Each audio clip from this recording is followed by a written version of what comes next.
మన పార్టీ తరఫున ఫేక్ పోస్టులకు స్వాగతం సుస్వాగతం. ఏంది సీమరాజా సుస్వాగతం స్వాగతం అంటున్నాడే అనుకుంటే, మనం ఈ వారంలో మనం ఏ విధంగా ప్రజల్లోకి ఫేక్ గా ఏ విధంగా పోస్టులు తీసుకొని పోవాలనేది మన అంశం. మనం తీసుకొని పోవాల్సినటువంటి అంశం ఏంటంటే, ఆంధ్రజ్యోతి ఛానల్ ఏదైతే ఉండదో దానికి మనం 50 కోట్ల రూపాయలు విలువ చేసేటువంటి భూమిని మనం ఊరికే ఇచ్చినట్టు ఇది ఒక ఫేక్ మనం తయారు చేసిందే. ఇది బాగా మీరు ప్రజల్లోకి తీసుకొని పోగలగాల, తీసుకొని పోవాలి కూడా. అదే విధంగా చూసుకుంటే ఇంకా కూడా నేను ఒక్కొక్కటిగా చెప్తా, మీరు ఒక్కొక్కటిగా మీరు అన్ని కూడా ప్రజల్లోకి తీసుకొని పోవాల్సినటువంటి అంశాలు. రాజధాని అమరావతిలో కంప చెట్లను తొలగించడానికి వేసిన టెండర్ల విలువ 99 కోట్లు అనేది ఇది బాగా తీసుకొని పోండి.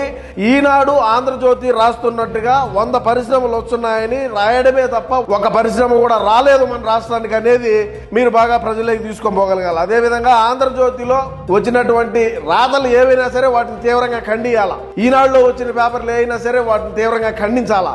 మన సాక్షిలో వచ్చింది మాత్రమే వేద మంత్రాలు, మన సాక్షిలో వచ్చిందే వేదంగా రాష్ట్ర ప్రజానికానికి తెలియజేసేటువంటి ప్రక్రియలో ముందుకు పోవాలా. అదేవిధంగా చూస్తే ఆంధ్రజ్యోతి రాధాకృష్ణకు బహుమతి ఇచ్చినాడు ముఖ్యమంత్రి నారా చంద్రబాబు నాయుడు అని చెప్పి రాయండి. అదేవిధంగా గ్రీన్ అమోనియానా ఏదో ఉండదు ఒకటి, మనకు అంత ధమాక లేదు కదా.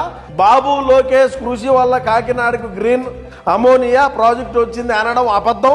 2022వ సంవత్సరంలో మన జగనన్న పనులు ప్రారంభించినాడు దానికని చెప్పి మనం దాన్ని తీవ్రంగా రాష్ట్ర ప్రజల్లోకి తీసుకొని పోవాలా. మీరు ఎందుకు చెప్తున్నాననేది అర్థం చేసుకోండి.